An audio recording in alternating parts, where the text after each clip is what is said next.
आज की ताजा खबर जारी है। मैं हूं किशोर अजवाणी। मैं हूं आपके साथ जसप्रीत कौर। जामिया में कल प्रदर्शन के समय एक लड़के की फायरिंग करने के विरोध में दिल्ली पुलिस मुख्यालय पर छात्रों का विरोध प्रदर्शन अब भी जारी है। प्रदर्शनकारियों ने पुलिस की भूमिका पर सवाल उठाए हैं। प्रदर्शन के चलते कल देर रात तक आईटीओ पर लंबा जैम लगा रहा। विरोध करने वाले प्रदर्शनकारी देर रात तक पुलिस के आला अधिकारियों से मिलने की मांग कर रहे थे। जामिया फायरिंग के बाद प्रदर्शनकारियों ने पुलिस आयुक्त के इस्तीफे की भी मांग की है। इस इंसिडेंट से हम सब हिल गए हैं, क्योंकि ऐसा कभी नहीं हो सकता कि पुलिस के सामने एक आदमी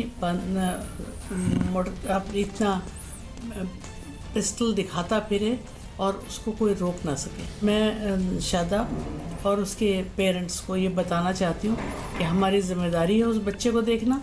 हमारी यूनिवर्सिटी उसको पूरी तरह से उसके मेडिकल और बाकी सारी फैसिलिटीज़ देगी, इंक्लूडिंग उसके इम्तहान अगर निकल रहे होंगे जाएंगे तो हम उसको दोबारा करवाएंगे। उसको लाया गया होली फैमिली हॉस्पिटल जो नेक्स्ट था उसके पास में पहुंच के इलाज के लिए उसको लिया गया। बैरिकेड काफ़ी स्ट्रॉन्ग वहां पर बांधा गया था प्रदर्शनकारियों को रोकने के लिए, लिहाजा उसको खोलने में विलम्ब होता, इसलिए उसको मदद करके बैरिकेड के ऊपर से ही उसको दूसरी तरफ लेकर के तुरंत होली फैमिली हॉस्पिटल में एडमिट करा के इलाज कराया गया। जो फायर किया था उस व्यक्ति, इस घटना के ऊपर हमने धारा 307 और अटेम्प्ट टू मर्डर और आर्म्स एक्ट के तहत मुकदमा दर्ज करके इसका इन्वेस्टिगेशन अभी शुरू किया थाना एनएफसी में, और उसका इन्वेस्टिगेशन को दिल्ली पुलिस हेडक्वार्टर्स के आदेश पर क्राइम ब्रांच को शिफ्ट कर दिया गया है। दिल्ली के जामिया नगर में नागरिकता संशोधन कानून और एनआरसी के खिलाफ निकाले जा रहे मार्च में गोली चलने से अफरा तफरी मच गई। वहां तनाव पैदा हो गया। इस घटना में जामिया का एक छात्र भी घायल हो गया जो मार्च के दौरान आगे चल रहा था। बाकी प्रदर्शनकारी भी होली फैमिली अस्पताल से थोड़ी दूर थे। तय हुआ था कि मार्च जामिया से राजघाट तक निकाला जाएगा, लेकिन तभी एक लड़का प्रदर्शन के बीच घुस आया और मार्च निकाल रहे लोगों पर उसने पिस्तौल तान दी। उसके पीछे 30 से 40 पुलिस वाले खड़े थे और सामने से प्रदर्शनकारी आ रहे थे। इससे पहले कि कोई कुछ समझ पाता, उसने गोली चला दी। क्या है ये? क्या है ये? क्या है ये? क्या है ये? ये क्या है? गोली हवा में नहीं चलाई गई, गोली भीड़ पर चली, क्योंकि पिस्तौल का मुंह उसी तरफ था। इसके बाद वहां भगदड़ मच गई। गोली फायरिंग कर रहा है यार। ये साफ नहीं हो पाया कि वो लड़का पहले से प्रदर्शन में शामिल था या नहीं। हालांकि उसके जितने भी वीडियो सामने आए उनमें वो प्रदर्शनकारियों से कुछ ही दूरी पर नजर आया। इनमें एक वीडियो में तो उसे नारे लगाते हुए भी सुना गया। ये सभी वीडियो सही हैं या गलत, इसकी जांच पुलिस कर रही है।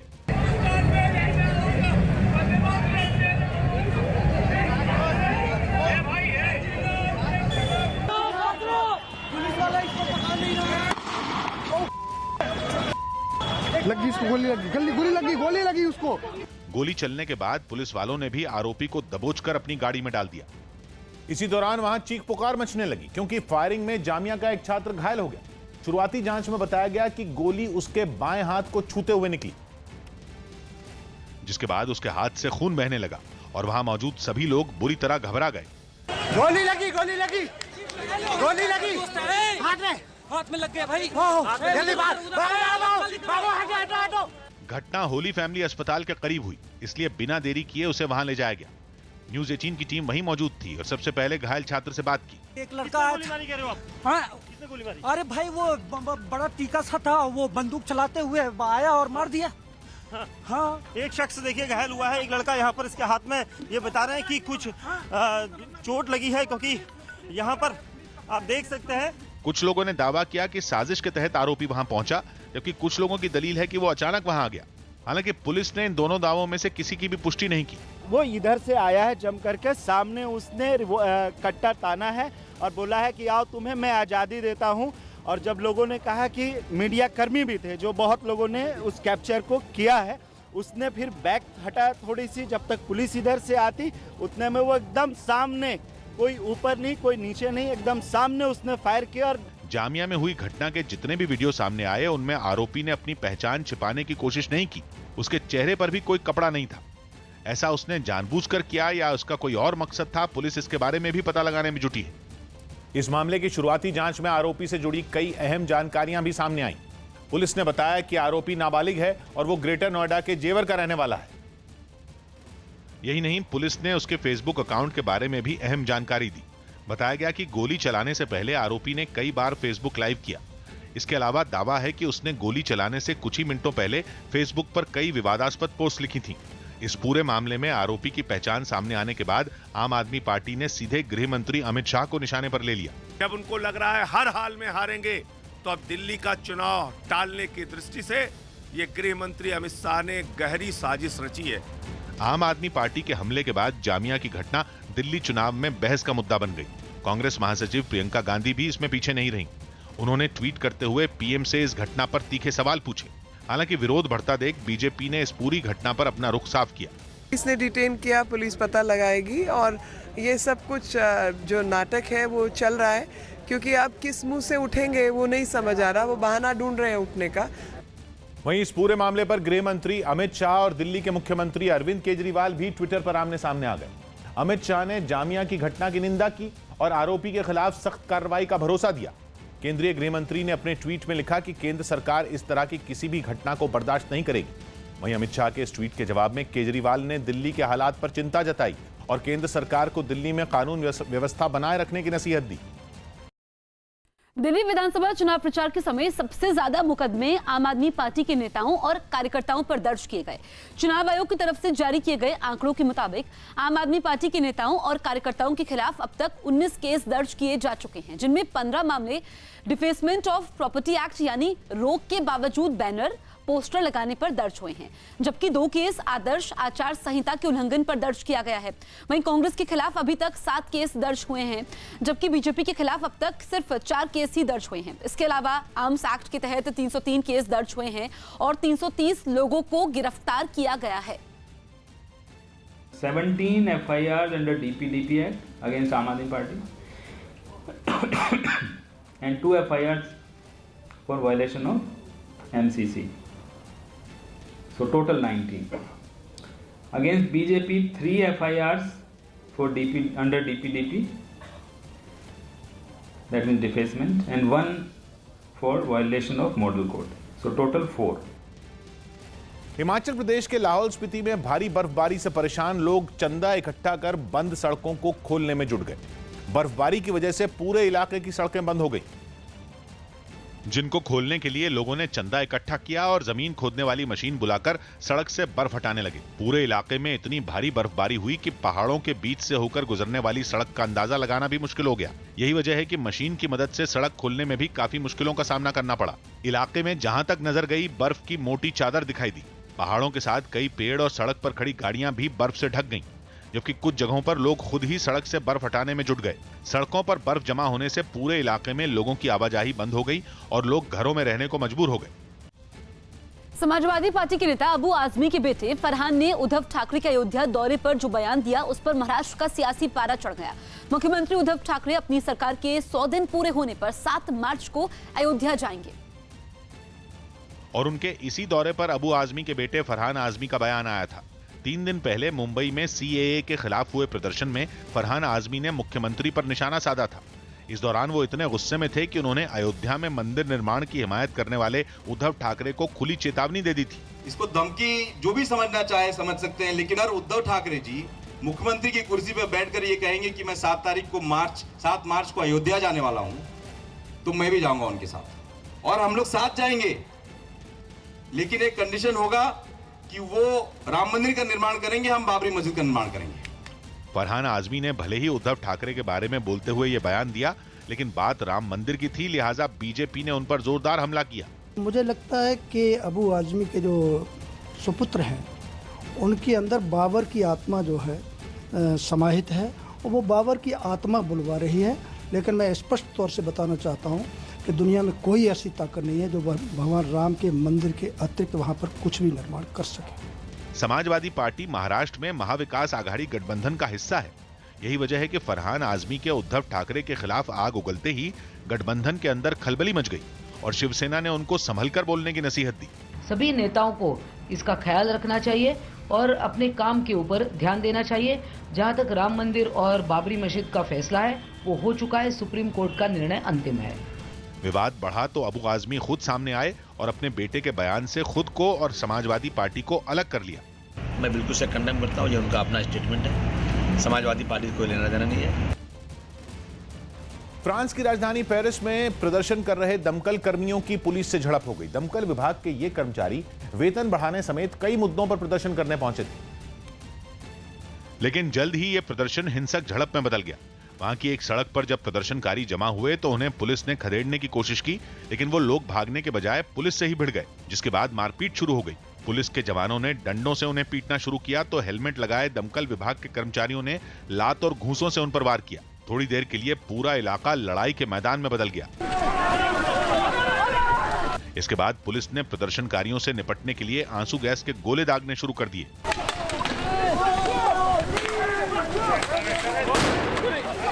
पुलिस की कार्रवाई के बाद वहां के हालात और बिगड़ गए। वो प्रदर्शनकारी जो वहां की दूसरी सड़कों पर रैली निकाल रहे थे वो उग्र हो गए और उन्होंने पुलिस के खिलाफ ही मोर्चा खोल दिया। लोगों ने पटाखों से भी पुलिस पर हमला किया।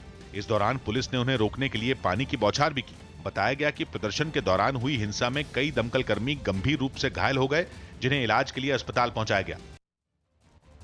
उत्तराखंड के रुड़की में एक फैक्ट्री में भीषण आग लग गई। बताया गया कि इस फैक्ट्री में गद्दे बनाए जाते थे, जिसकी वजह से आग और तेजी से फैली और पूरी फैक्ट्री को अपनी चपेट में ले लिया। इस बीच वहां मौजूद लोगों ने अपने तरीके से आग पर काबू पाने की कोशिश की, लेकिन भीषण लपटों के सामने वो नाकाम रहे। जानकारी मिलने के बाद फायर ब्रिगेड की टीम भी वहां पहुंची और आग बुझाने का काम शुरू किया गया। इस बीच इलाके के लोग भी उनकी मदद करते नजर आए। हालांकि काफी देर तक मशक्कत करने के बाद आग पर काबू पा लिया गया, लेकिन तब तक फैक्ट्री पूरी तरह जलकर राख हो गई। दिल्ली के मुख्यमंत्री केजरीवाल को आतंकी कहने पर बीजेपी सांसद प्रवेश वर्मा को चुनाव आयोग ने नोटिस भेजकर जवाब मांगा। इसकी शिकायत आम आदमी पार्टी ने आयोग से की थी। बीजेपी सांसद प्रवेश वर्मा ने चुनाव प्रचार के दौरान केजरीवाल को आतंकी कह दिया था, जिसकी शिकायत करने आम आदमी पार्टी चुनाव आयोग पहुंच गई। शुरुआत में पार्टी नेताओं को चुनाव आयोग की तरफ से समय नहीं मिला, जिससे नाराज होकर वो चुनाव आयोग के बाहर ही धरने पर बैठ गए और केजरीवाल को आतंकी कहने के मामले में सख्त कार्रवाई की मांग की। इन लोगों ने तख्तियों पर यह बात लिखकर चुनाव आयोग तक पहुंचाने की कोशिश की। इस बीच वहां पुलिस आ गई और प्रदर्शन की अनुमति नहीं मिलने की बात कहकर उन्हें वहां से हटाने की कोशिश की गई, जिसके बाद संजय सिंह समेत 3 नेताओं को छोड़कर बाकी सभी को वहां से हटना पड़ा। संजय सिंह जी, पुलिस आपको यहां से हटने के लिए कह रही है। वो कह रहे हैं कि किसी तरह का प्रदर्शन अलाउ नहीं है यहाँ। भाई, यहाँ ऑफिस के बाहर मैं दिल्ली का सांसद हूँ, यहाँ बैठ के इंतजार नहीं कर सकता ऐसे मामले में जिसमें केजरीवाल जी को आतंकवादी कहा गया है। आम आदमी पार्टी ने चुनाव आयोग पर जानबूझकर मिलने का समय नहीं देने का आरोप भी लगाया। एक मेंबर ऑफ पार्लियामेंट यहाँ पर मिल नहीं सकता चुनाव आयोग से। आतंकवादी कहा गया है केजरीवाल जी को, किससे शिकायत करने जाएं? हालांकि बाद में चुनाव आयोग के अधिकारियों ने उन्हें अंदर बुला लिया और आम आदमी पार्टी ने केजरीवाल को आतंकवादी बताने वाले बयान पर अपनी शिकायत दर्ज करवाई। इससे पहले दिल्ली के मुख्यमंत्री अरविंद केजरीवाल ने भी इस मुद्दे पर प्रेस कॉन्फ्रेंस की, जिसमें उन्होंने दिल्ली के लोगों के लिए किए गए काम का जिक्र किया। इस दौरान एक मौका ऐसा भी आया जब खुद को आतंकवादी कहे जाने पर केजरीवाल भावुक हो गए और आखिरी फैसला दिल्ली के लोगों पर छोड़ दिया। आज मैं ये निर्णय दिल्ली के लोगों के ऊपर छोड़ता हूँ कि वो मुझे बेटा मानते हैं, मुझे अपना भाई मानते हैं, कि वो मुझे आतंकवादी मानते हैं। बीजेपी सांसद प्रवेश वर्मा के जिस बयान पर आम आदमी पार्टी इतनी आक्रामक हो गई है, वो उन्होंने पिछले हफ्ते मादीपुर की एक रैली में दिया था। कि किसी हिंदू लड़की को कोई मुसलमान उठाकर ले गया, मगर कोई उसका बिगाड़ नहीं पाता, क्योंकि ये केजरीवाल जैसे नटवर लाल, ये केजरीवाल जैसे आतंकवादी इस देश में छुपे बैठे हैं।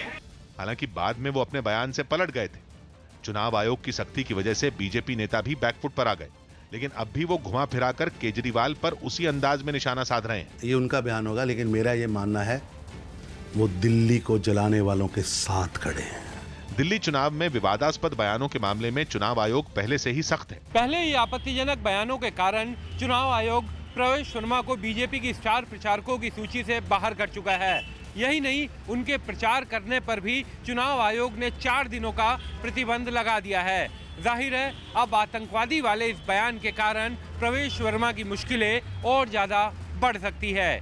आम आदमी पार्टी की कोशिश है कि आतंकवादी वाले बयान पर प्रवेश वर्मा के खिलाफ कड़ी कार्रवाई हो, और इसीलिए सीएम समेत पार्टी के तमाम नेता इस मुद्दे को ठंडा नहीं पड़ने दे रहे। हालांकि विवादास्पद बयान देने के मामले में प्रवेश वर्मा पर लगातार दूसरे दिन कार्रवाई हुई है और चुनाव आयोग ने उनके दिल्ली में प्रचार करने पर 96 घंटे यानी कि 4 दिन की रोक लगाई है।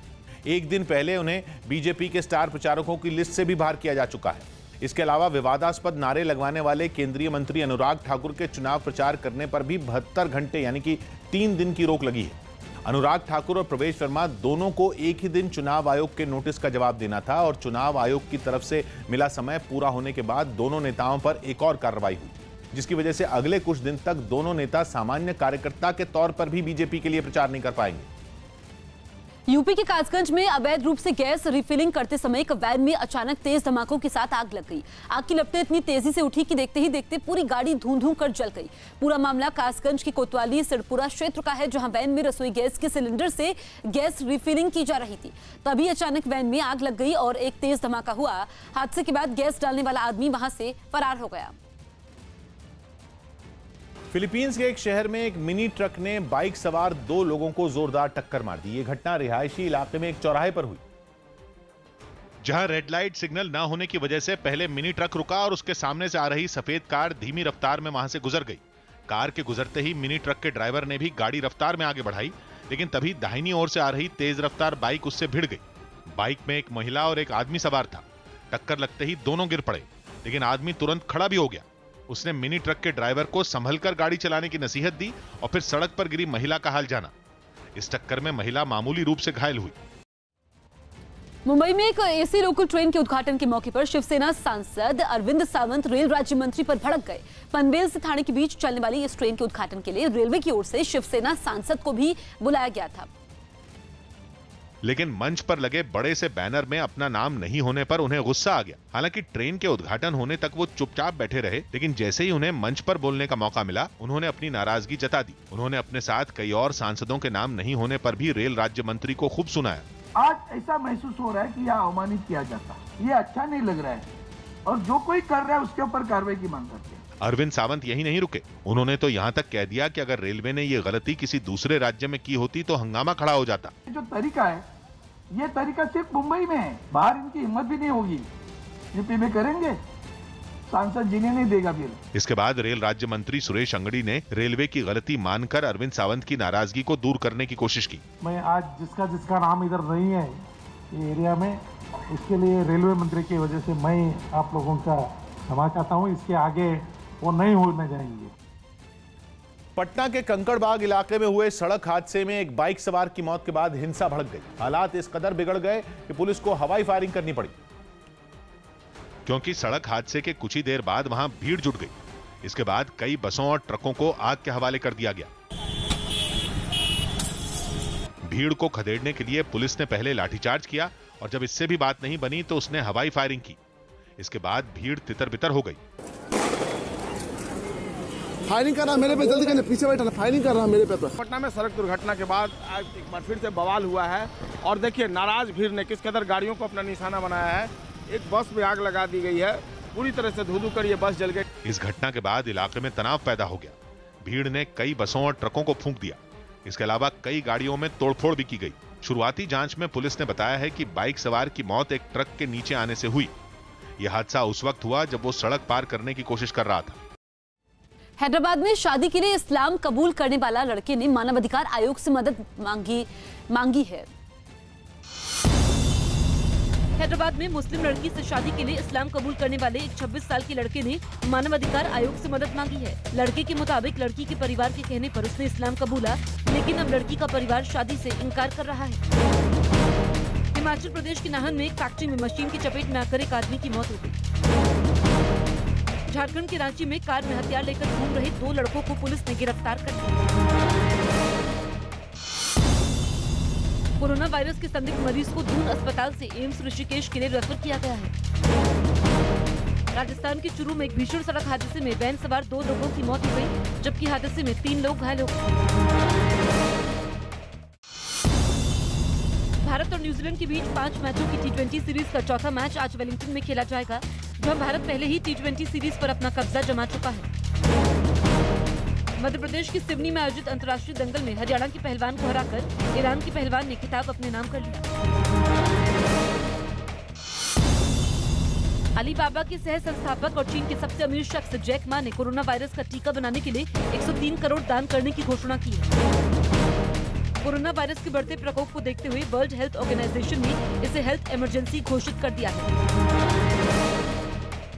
अपने संसदीय क्षेत्र केरल के वायनाड में राहुल गांधी ने प्रधानमंत्री नरेंद्र मोदी और नाथुराम गोडसे की विचारधारा को एक बता दिया, जिस पर विवाद हो गया। वायनाड में राहुल संविधान बचाओ रैली निकालने पहुंचे थे, जहां उन्होंने दावा किया कि प्रधानमंत्री में गोडसे की विचारधारा में आस्था होने के बावजूद उसे कबूल करने की हिम्मत नहीं। Nathuram Godse, Narendra Modi, they believe in the same ideology. Rally से पहले राहुल गांधी ने नागरिकता कानून के विरोध में पदयात्रा भी की, लेकिन उन्होंने महात्मा गांधी के हत्यारे की विचारधारा से जिस तरह प्रधानमंत्री को जोड़ा, उससे बीजेपी तिलमिला गई। आज आप किसके साथ खड़े हैं? कांग्रेस पार्टी यदि किसी के साथ खड़ी है, वो शर्जील इमाम के साथ खड़ी है, जो देश को टुकड़े टुकड़े करना चाहते हैं। जाकिर नायक के साथ खड़ी है, हाफिज सईद के साथ खड़ी है, बुरहान वानी के साथ खड़ी है, शाहीन बाग के साथ खड़ी है। इन सभी में किसी को भी निंदा नहीं करती है कांग्रेस पार्टी।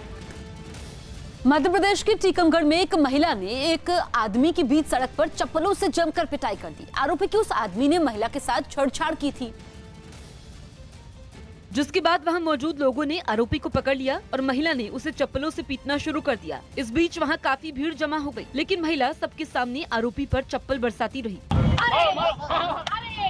इस बीच वहां ट्रैफिक पुलिस का एक जवान खड़ा नजर आया, लेकिन उसने भी आरोपी को भीड़ से छुड़ाने की कोशिश नहीं की। जानकारी मिलने के बाद पुलिस भी वहां पहुंची और आरोपी को भीड़ के कब्जे से छुड़ाकर अपनी गाड़ी में बैठा दिया, जिसके बाद उसे थाने ले जाया गया, जहां महिला की शिकायत पर उसके खिलाफ मुकदमा दर्ज कर लिया गया। ऑस्ट्रेलिया के जंगलों में लगी भीषण आग ने पर्थ के पास वायुसेना के एक ठिकाने को अपनी चपेट में ले लिया। आग की वजह से पूरा एयरबेस और रनवे धुएं से गिर गया, जबकि आग की लपटों और घने धुएं के बीच एक विमान भी एयरपोर्ट पर खड़ा दिखा। दमकल विभाग के कर्मचारी एयरपोर्ट में रनवे के पास लगी आग को बुझाने की कोशिश करने पहुंच गए, लेकिन काफी कोशिश करने के बाद भी आग पर काबू नहीं पाया जा सका। आग बुझाने के लिए हेलीकॉप्टर की मदद भी ली गई, लेकिन आग इतने बड़े इलाके में फैल गई थी कि उसे काबू करने के लिए दमकल विभाग के कर्मचारियों को काफी मेहनत करनी पड़ी। एयरपोर्ट के दूसरे हिस्से से भी आग की ऊंची ऊंची लपटें उठती नजर आईं। आग की चपेट में आकर वहां मौजूद कई पेड़ भी जल गए। हालांकि दमकल विभाग के कर्मचारी हेलीकॉप्टर पर सवार होकर इस आग को काबू करने की कोशिश करते दिखे। खतरे की आशंका को देखते हुए पूरे इलाके को भी खाली करवा लिया गया। पूरी दुनिया में जिन 10 शहरों में सबसे ज्यादा ट्रैफिक जैम होता है, उनमें भारत के 4 शहर हैं। लोकेशन टेक्नोलॉजी से जुड़ी हॉलैंड की कंपनी टोमटोम की रिपोर्ट के मुताबिक ट्रैफिक के मामले में बेंगलुरु दुनिया का सबसे खराब शहर है, जहां 2019 में व्यस्त समय में गाड़ी चलाने वाले लोगों ने 243 घंटे यानी 10 दिन और 3 घंटे जितना वक्त ट्रैफिक जैम में बिताया। इस रिपोर्ट में मुंबई चौथे नंबर पर है, जहां पिछले साल लोग 209 घंटे यानी 8 दिन और 17 घंटे जितना समय ट्रैफिक में फंसे रहे। वहीं इस लिस्ट में पुणे को 5वें नंबर पर रखा गया है, जहां लोगों को 193 घंटे यानी 8 दिन और 1 घंटा जितना वक्त ट्रैफिक जैम से जूझना पड़ा। इस सूची में 8वें नंबर पर दिल्ली है, जहां लोगों ने पिछले साल 7 दिन 22 घंटे जितना समय जैम में फंसकर सड़क पर बिताया।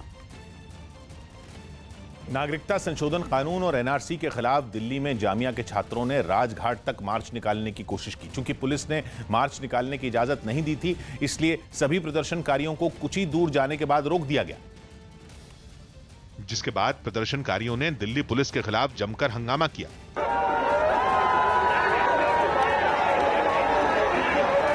पुलिस ने प्रदर्शनकारियों से शांति बनाए रखने की अपील की। वो नहीं माने तो पुलिस के कुछ अधिकारी उन्हें समझाने के लिए आगे आए। हालांकि इस कोशिश का भी कोई असर नहीं हुआ।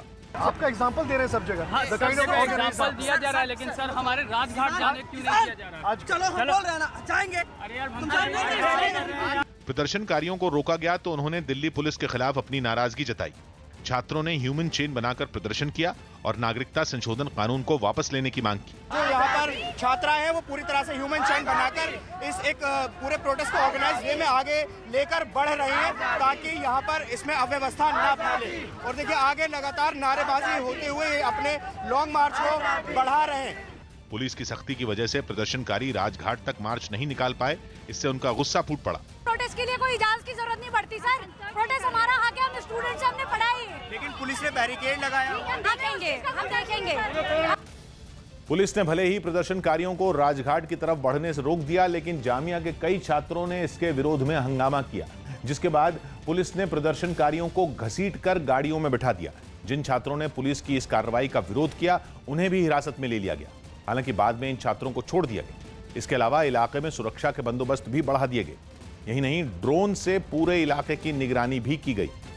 पुलिस के मुताबिक हिंसा की आशंका को देखते हुए उसने जामिया नगर और उसके आसपास के इलाकों में कुछ रास्तों को भी फिलहाल बंद कर दिया, जिन्हें हालात ठीक होने पर खोल दिया जाएगा। उत्तर प्रदेश के फर्रुखाबाद में करीब 11 घंटे चले घटनाक्रम के बाद आखिरकार पुलिस ने बंधक बनाए गए सभी 23 बच्चों को सुरक्षित छुड़ा लिया है।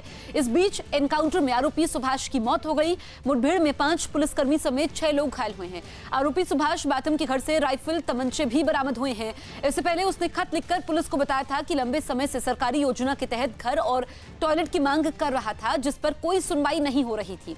सुभाष बाथम हाल ही में हत्या के केस में जमानत पर छूटकर बाहर आया था।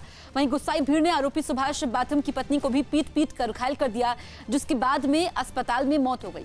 मुख्यमंत्री योगी आदित्यनाथ ने सफलतापूर्वक ऑपरेशन को अंजाम देने वाली यूपी पुलिस की टीम को 10 लाख रुपए इनाम का ऐलान किया है।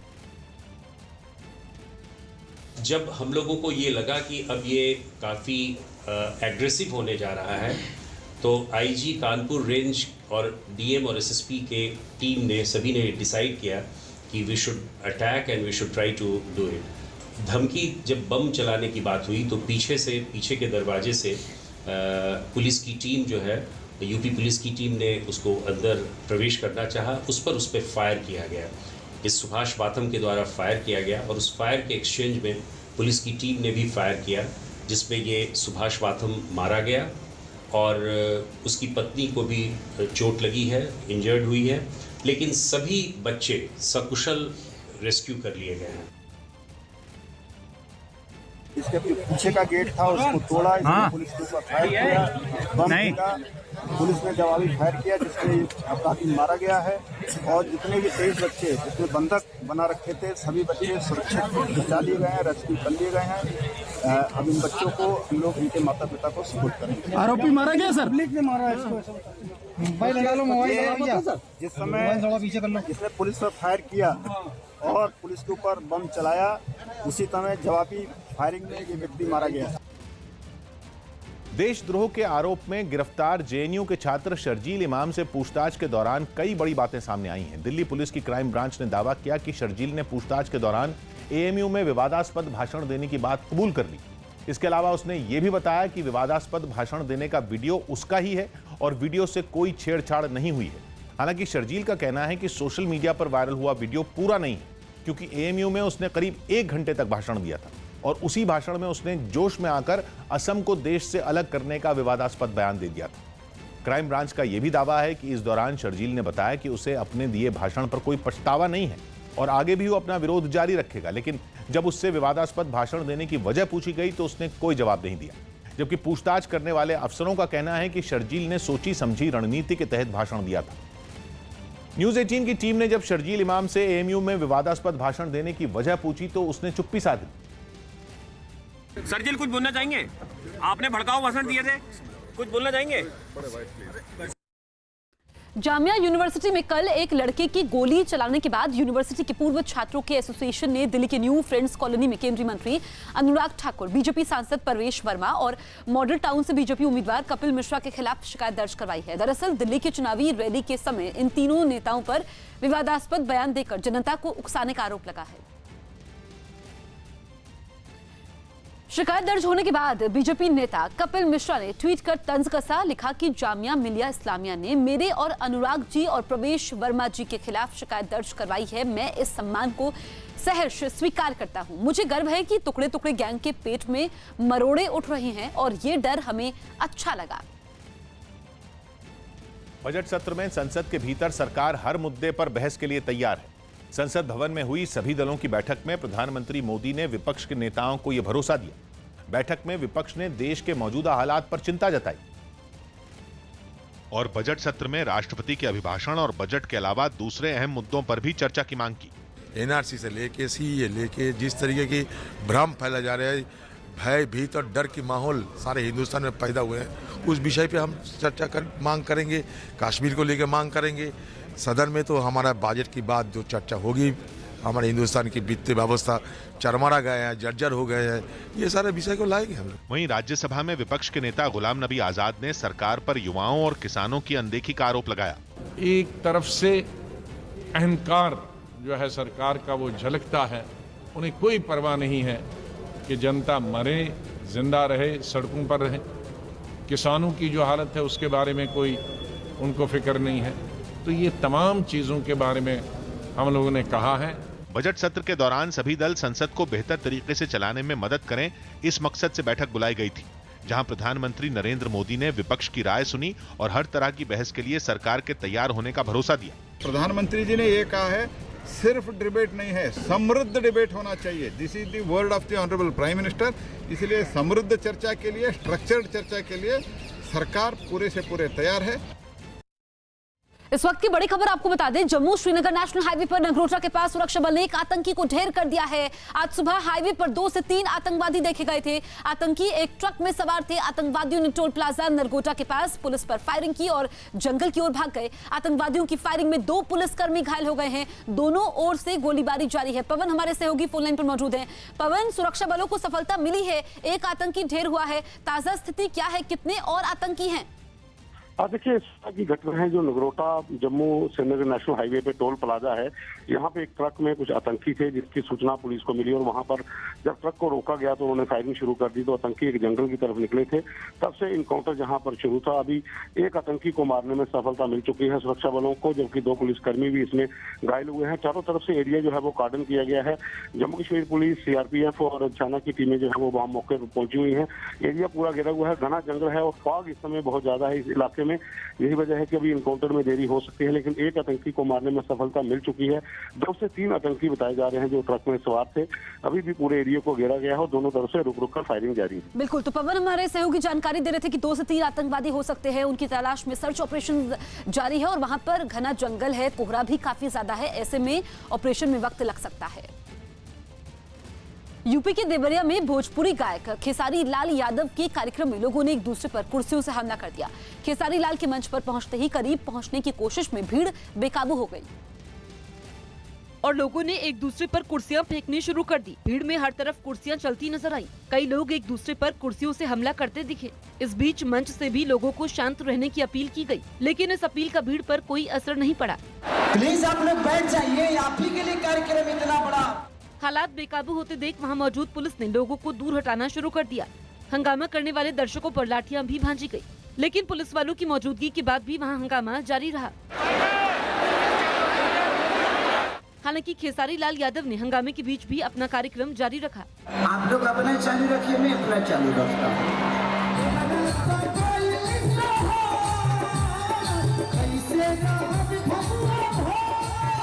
लेकिन बवाल इतना बढ़ गया कि खेसारी लाल को अपना कार्यक्रम बीच में ही छोड़ना पड़ा। बिहार में इसी साल होने वाले विधानसभा चुनाव के लिए जेडीयू और आरजेडी के बीच शुरू हुए पोस्टर वॉर का सिलसिला थमने का नाम नहीं ले रहा है। आरजेडी के पोस्टर के जवाब में जेडीयू ने भी आरजेडी के खिलाफ पटना में कुछ पोस्टर लगाए, जिनमें लालू प्रसाद यादव और उनके परिवार पर घोटाले का आरोप लगाया गया, जबकि नीतीश कुमार को विकास का सारथी बताया गया। सड़क के दोनों तरफ लगाए गए इन पोस्टरों में जेडीयू ने लालू प्रसाद यादव को भ्रष्टाचार के मुद्दे पर घेरने की कोशिश की और एक पोस्टर में उन्हें भैंस पर बैठकर होटवार जेल जाते हुए दिखाने की कोशिश की गई, जबकि एक दूसरे पोस्टर में उन्हें भ्रष्टाचार का सारथी बताया गया। आरजेडी के पोस्टर के जवाब में जेडीयू ने नया पोस्टर लगाया है पटना के इनकम टैक्स चौराहे पर। ऊपर लिखा है, लुटता बिहार, संपत्ति अर्जन में मस्त परिवार। इसके अलावा जेडीयू ने बिहार में हुए जमीन घोटाले और पशुपालन घोटाले जैसे मुद्दे भी उठाए। भाई हमारा पोस्टर जो भी लग रहा है वो सच्चाई में है। मैं होटवार जेल में ही, घोटाले के आरोप में ही है। वहीं जेडीयू के इन पोस्टरों पर आरजेडी भड़क गई और उस पर पलटवार कर दिया। पोस्टर के माध्यम से हमारे नेता पर करे प्रहार, जनता अब इनको नहीं करेगी स्वीकार, इनका बहुत हो चुका अत्याचार।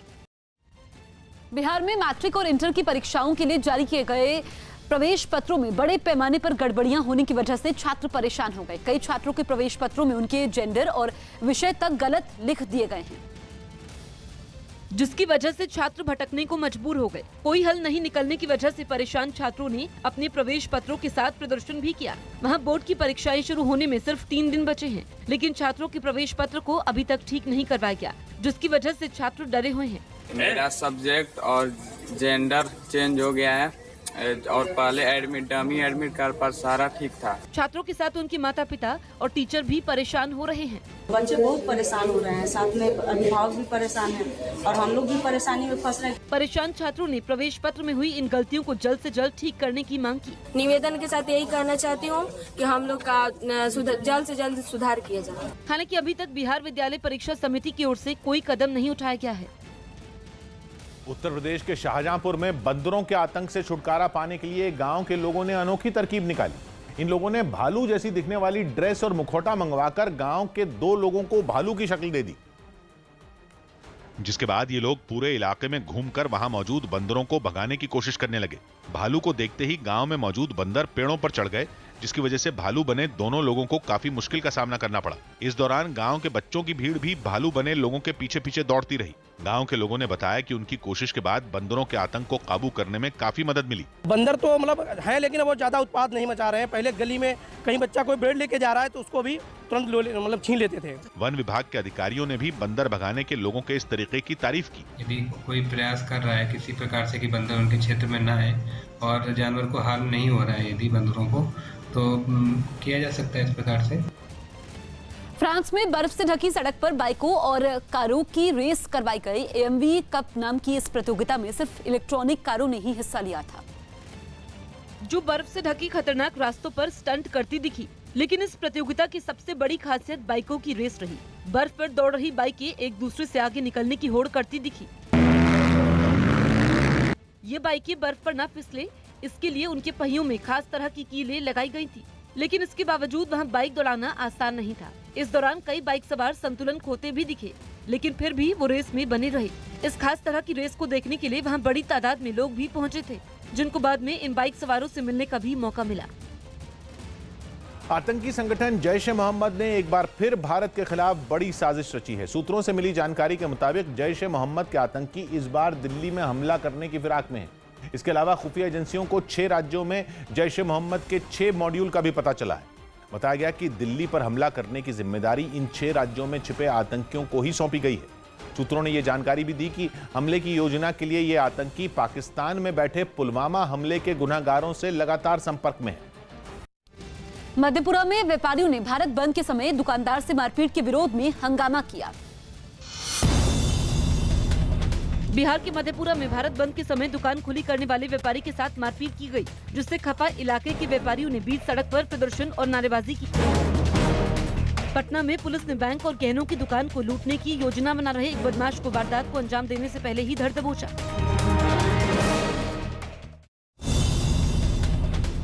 राजस्थान के उदयपुर में एक अपार्टमेंट की 6ठी मंजिल से कूदकर एक छात्रा ने आत्महत्या कर ली। बिहार के औरंगाबाद में एयरफोन लगाकर बाइक चला रहा लड़का पीछे से आ रहे ट्रक की चपेट में आ गया, जिससे उसकी मौके पर ही मौत हो गई।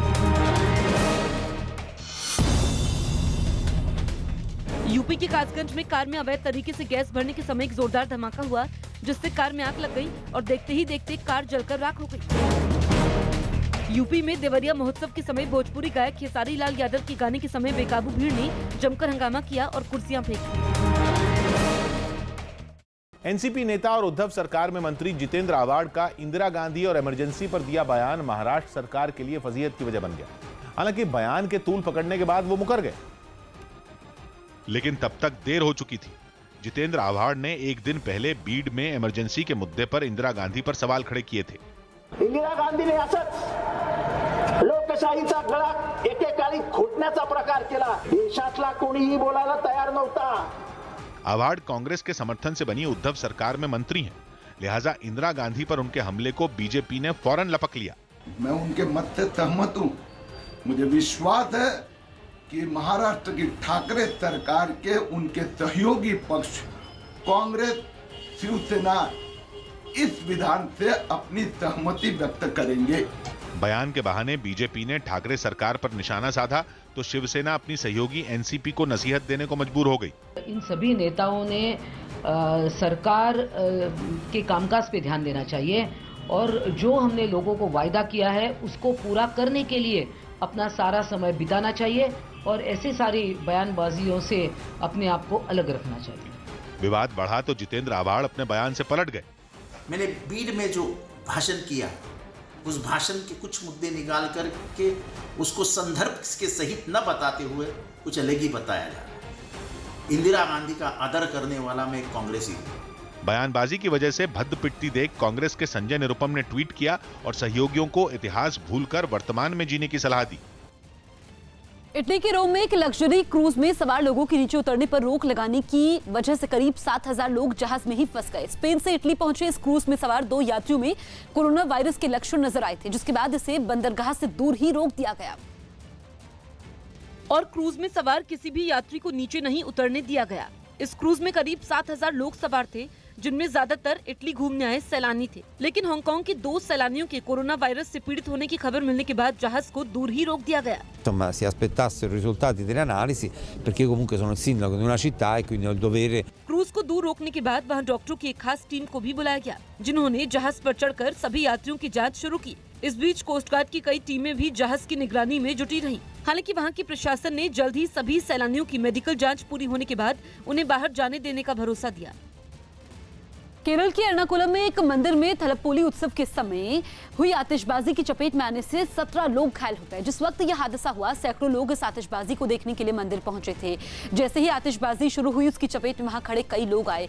आतिशबाजी की वजह से पटाखों की चिंगारी लोगों तक पहुंचने लगी। बताया गया कि इस बीच वहां मौजूद लोगों में भगदड़ मची, जिसमें 17 लोग घायल हो गए। दिल्ली के शाहीन बाग में हो रहे प्रदर्शन के खर्चे का मामला चुनाव आयोग तक पहुंच गया। बीजेपी ने चुनाव आयोग से शिकायत की है कि आम आदमी पार्टी ही शाहीन बाग में हो रहे इस प्रदर्शन को बढ़ावा दे रही है, लिहाजा इसका खर्चा उसके उम्मीदवारों के चुनावी खर्च में जोड़ा जाए। बीजेपी ने चुनाव के नियमों का हवाला देते हुए आयोग से आम आदमी पार्टी के खिलाफ कार्रवाई की मांग की। शाहीन बाग का धरना और लगातार चुनाव के द्वारा जो ये धरने दिल्ली में चल रहे हैं, इन सब को प्रायोजित करने के पीछे आप पार्टी है। ये आप पार्टी के द्वारा प्रायोजित तरीके से चलाए जा रहे हैं। चुनाव का एक तरीके से अप्रत्यक्ष प्रचार कर रहे हैं। इन सब खर्चों को उसमें जोड़ा जाए। अहमदाबाद में एक तेज रफ्तार कार हादसे का शिकार हो गई। यह हादसा दूसरी गाड़ियों को ओवरटेक करके आगे निकलने के चक्कर में हुआ, जिसके बाद कार सड़क पर दौड़ रही गाड़ियों के बीच से होते हुए सड़क किनारे बने डिवाइडर से टकरा गई। इस टक्कर के बाद कार हवा में उछलकर नीचे गिर गई। ये पूरा हादसा पास लगे सीसीटीवी कैमरे में रिकॉर्ड हुआ। सीसीटीवी वीडियो में दिखाया कि कार के पलटने के तुरंत बाद उसमें से ड्राइवर बाहर निकलने की कोशिश करने लगा, जिसकी मदद के लिए मौके पर मौजूद लोग दौड़े। बताया गया कि लोगों ने जैसे ही कार से ड्राइवर को बाहर निकाला, वो वहां से भाग गया। हालांकि पुलिस ने कार को कब्जे में लेकर जांच भी शुरू कर दी है। वेस्ट बैंक में फिलिस्तीन के लोगों और इजराइल के सुरक्षा बल के बीच हुई हिंसक झड़प में कई लोग घायल हो गए। ये लोग अमेरिका के राष्ट्रपति डोनाल्ड ट्रंप के पीस प्लेन के खिलाफ सड़कों पर उतरे हुए थे, लेकिन उनका ये प्रदर्शन हिंसक झड़प में बदल गया। प्रदर्शनकारियों ने इजराइल के सुरक्षा बल पर पथराव शुरू कर दिया। जवाबी कार्रवाई में वहां तैनात सुरक्षा बल ने भी लोगों पर आंसू गैस के गोले दागे। इजराइल के सैनिकों ने प्रदर्शन कर रहे लोगों को खदेड़ने के लिए फायरिंग भी की, लेकिन सुरक्षा बल की सख्ती के बावजूद फिलिस्तीन के लोग पीछे नहीं हटे। लोगों ने जवानों पर पथराव जारी रखा और सड़कों पर जमकर आगजनी की। प्रदर्शन कर रहे लोगों ने अमेरिका के राष्ट्रपति डोनाल्ड ट्रंप के साथ कतर और ओमान के शासकों की तस्वीरें भी जलाई और पीस प्लान में यरूशलेम को इजराइल के हवाले किए जाने का विरोध किया। दक्षिण अमेरिकी देश चिली में सरकार विरोधी प्रदर्शन के 100 दिन पूरे होने पर एक बार फिर सैकड़ों लोग सड़कों पर उतरे। प्रदर्शन कर रहे लोगों ने संविधान और शिक्षा में सुधार समेत दूसरे मुद्दों पर सरकार को घेरा और अपना विरोध जताने के लिए राजधानी सैंटियागो में जमकर प्रदर्शन किया, जिसकी जानकारी लगते ही एक बख्तरबंद गाड़ी में पुलिस वहां पहुंची, लेकिन प्रदर्शनकारियों ने पुलिस की गाड़ी पर ही पथराव कर दिया, जिसके बाद हालात पर काबू पाने के लिए पुलिस ने लोगों पर पानी की बौछार की, लेकिन लोगों का गुस्सा नहीं थमा और उन्होंने अपना प्रदर्शन जारी रखा। मामला बढ़ता देख पुलिस ने लोगों पर आंसू गैस के गोले दागे, जिससे वहां अफरा तफरी मच गई। इससे पहले कुछ प्रदर्शनकारी वहां बैंड बाजे के साथ भी प्रदर्शन करते दिखे, जो अपने चेहरे पर मास्क लगाए हुए थे। दिल्ली के शाहीन बाग में हो रहे प्रदर्शन के खर्चे का मामला चुनाव आयोग तक पहुंच गया। बीजेपी ने चुनाव आयोग से शिकायत की है कि आम आदमी पार्टी ही शाहीन बाग में हो रहे इस प्रदर्शन को बढ़ावा दे रही है, लिहाजा इसका खर्चा उसके उम्मीदवारों के चुनावी खर्चे में जोड़ा जाए। बीजेपी ने चुनाव के नियमों का हवाला देते हुए आयोग से आपके खिलाफ कार्रवाई की मांग की है।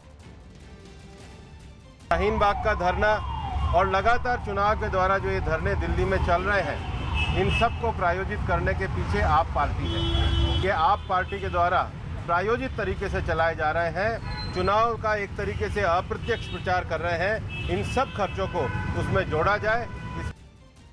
निर्भया गैंगरेप केस में दूसरी बार डेथ वारंट जारी होने के बावजूद चारों दोषियों की फांसी टलने का अंदेशा है। 1 फरवरी को चारों दोषियों की फांसी होनी है, लेकिन दिल्ली की पटियाला हाउस कोर्ट में चारों दोषियों के वकीलों ने जेल से जुड़े नियमों का हवाला देते हुए फांसी पर रोक लगाने के लिए एक याचिका दाखिल कर दी, जिसमें दलील यह दी गई कि किसी भी दोषी को तब तक फांसी नहीं दी जा सकती जब तक कि सारे दोषी सभी कानूनी विकल्पों का इस्तेमाल नहीं कर लेते, जिस पर कोर्ट ने तिहाड़ जेल प्रशासन से रिपोर्ट मांगी।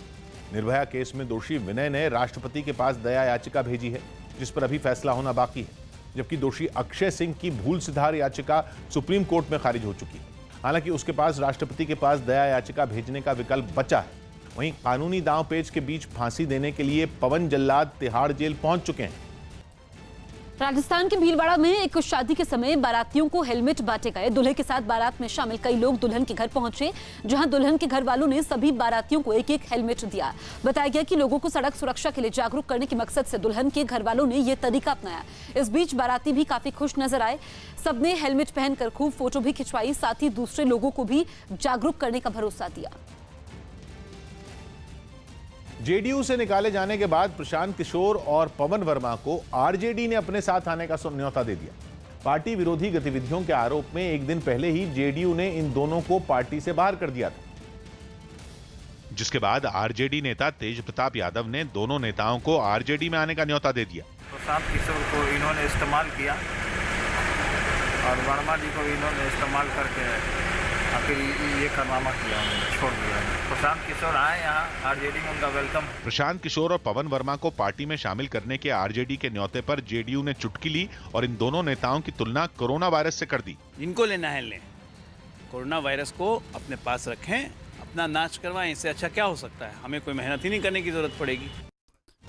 बीजेपी सांसद प्रवेश वर्मा को चुनाव आयोग ने नोटिस जारी किया है।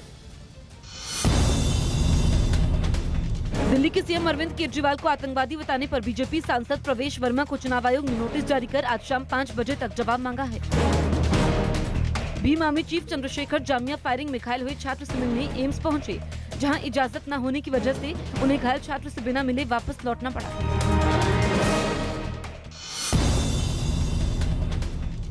मध्य प्रदेश के नरसिंहपुर में परिवार की मर्जी के खिलाफ शादी करने के लिए लड़का लड़की कलेक्ट्रेट पहुंचे, जहां मौजूद परिजनों ने लड़का लड़की के नाबालिग होने का दावा करते हुए जमकर हंगामा किया। मध्य प्रदेश के मुरैना में कार अनियंत्रित होकर चंबल कैनाल नहर में गिर गई। हादसे में 2 लड़कों की नहर में डूबने से मौत हो गई। बिहार के नालंदा में एक बाइक को टक्कर मारने के बाद ट्रक ने काफी दूर तक बाइक को घसीटा, जिससे निकली चिंगारी से बाइक और फिर ट्रक में आग लग गई, जिसकी चपेट में आने से दोनों गाड़ियां पूरी तरह से जल गई। मध्य प्रदेश के नरसिंहपुर में राजस्व और कृषि विभाग की टीम ने कालाबाजारी की शिकायत मिलने के बाद छापा मारकर 200 से ज्यादा बोरी खाद बरामद की। यूपी के अलीगढ़ मुस्लिम यूनिवर्सिटी के छात्रों ने जामिया में हुई फायरिंग के खिलाफ कैंडल मार्च निकालकर विरोध किया। उत्तराखंड के चमोली में भारी बर्फबारी के बीच एक बारात निकली, जिसमें लोग झूमते दिखाई दिए। चमोली में पिछले 2 दिनों से जारी बर्फबारी की वजह से ज्यादातर रास्ते बंद हो चुके हैं, इसलिए दूल्हे के साथ बारातियों को भी पैदल ही 4 किलोमीटर का मुश्किल भरा रास्ता तय करना पड़ा। इस दौरान लगातार बर्फबारी भी होती रही, लेकिन किसी भी बाराती का जोश कम नहीं हुआ। सभी छाता लेकर पहाड़ी रास्तों पर एक दूसरे के पीछे चलते रहे। फूल बरसा रहे हैं, अच्छा एंजॉय हो रहा है। बारात कई मुश्किलों का सामना करते हुए दुल्हन के दरवाजे तक पहुंची, तब जाकर दूल्हा घोड़ी पर बैठ सका। मौसम की मार का बारातियों पर कोई असर नहीं हुआ। इस बारात में कई बच्चे और महिलाएं भी शामिल थीं। अमेरिकी अधिकारियों ने ड्रग्स तस्करी के लिए इस्तेमाल में लाई जाने वाली अब तक की सबसे बड़ी सुरंग की खोज निकालने का दावा किया है। सुरंग को अमेरिका और मेक्सिको से लगी सीमा के पास बनाया गया है, जो मेक्सिको के तिजुआना शहर को कैलिफोर्निया के सैन डिएगो से जोड़ती है। अधिकारियों के मुताबिक 1 किलोमीटर से ज्यादा लंबी ये सुरंग जमीन में करीब 70 फीट नीचे है। बताया यह भी गया कि ये सुरंग 5.5 फीट ऊंची और 2 फीट चौड़ी है। इस सुरंग में lift, railway track, drainage system, हवा आने जाने की जगह और बिजली के भी पर्याप्त इंतजाम है। इस सुरंग के रास्ते में अधिकारियों ने ड्रग्स की तस्करी का शक जाहिर किया है। हालांकि जांच टीम को अंदर कोई ड्रग्स नहीं मिली और ना ही किसी को इस मामले में गिरफ्तार किया गया है। इससे पहले कैलिफोर्निया से लगे मैक्सिको सीमा पर 2016 में कई सुरंगें मिली थी। अमेरिका के राष्ट्रपति डोनाल्ड ट्रंप 23 फरवरी को अहमदाबाद पहुंचेंगे। हालांकि अभी इसकी आधिकारिक घोषणा नहीं हुई है, लेकिन सूत्रों के मुताबिक अहमदाबाद के मोटेरा स्टेडियम में हाउडी मोदी की तर्ज पर केम शो ट्रंप जैसा एक कार्यक्रम होगा और इसकी तैयारियों का जायजा लेने के लिए 1 फरवरी को गृह मंत्री अमित शाह और 12 फरवरी को प्रधानमंत्री नरेंद्र मोदी मोटेरा स्टेडियम जा सकते हैं। बताया गया कि ट्रंप इसी स्टेडियम में भाषण देंगे जहां भारतीय मूल के कई अमेरिकी नागरिक भी मौजूद रहेंगे। ट्रंप के इस कार्यक्रम को इस साल के आखिर में होने वाले राष्ट्रपति चुनाव से भी जोड़कर देखा जा रहा है। डोनाल्ड ट्रंप इसके अलावा साबरमती रिवर फ्रंट और गांधी आश्रम का भी दौरा कर सकते हैं। भोपाल में महात्मा गांधी की पुण्यतिथि पर हनुमान चालीसा के जाप का कार्यक्रम किया गया, जिसमें सीएम कमलनाथ समेत राज्य के कई मंत्री शामिल हुए, जहां हनुमान चालीसा का 1.25 करोड़ जाप किए गए। भोपाल के मिंटो हॉल में बापू की पुण्यतिथि पर यह खास कार्यक्रम रखा गया था। दुनिया भर के कई देशों में एक साथ हनुमान चालीसा जाप होने का दावा किया गया। 1.5 घंटे तक चले इस कार्यक्रम में कमलनाथ पूरे समय मौजूद रहे। राष्ट्रपिता महात्मा गांधी की पुण्यतिथि पर भोपाल में हनुमान चालीसा के जो 1.25 करोड़ जप यहाँ पर हो रहे हैं, कराने वाले कोई और नहीं, खुद मध्य प्रदेश के मुख्यमंत्री कमलनाथ है और ये उनका व्यक्तिगत आयोजन है। और कमलनाथ का कहना है कि वो हनुमान भक्त हैं, साथ ही वो गांधी जी को अपना आदर्श मानते हैं, इसलिए महात्मा गांधी की पुण्यतिथि पर यह कार्यक्रम किया जा रहा है। महात्मा गांधी की पुण्यतिथि पर किए गए इस कार्यक्रम के मंच से कमलनाथ ने अपने विरोधियों को कड़ा संदेश भी दिया। मेरे जीवन में हनुमान जी की विशेष कृपा रही है और मुझे गर्व है कि मैं हनुमान भक्त हूँ और गांधी जी मेरे आदर्श हैं। रोनाल्डो के इंस्टाग्राम पर 20 करोड़ से ज्यादा फॉलोअर हो गए। मशहूर फुटबॉल खिलाड़ी क्रिस्टियानो रोनाल्डो के इंस्टाग्राम पर 20 करोड़ से ज्यादा फॉलोअर हो गए।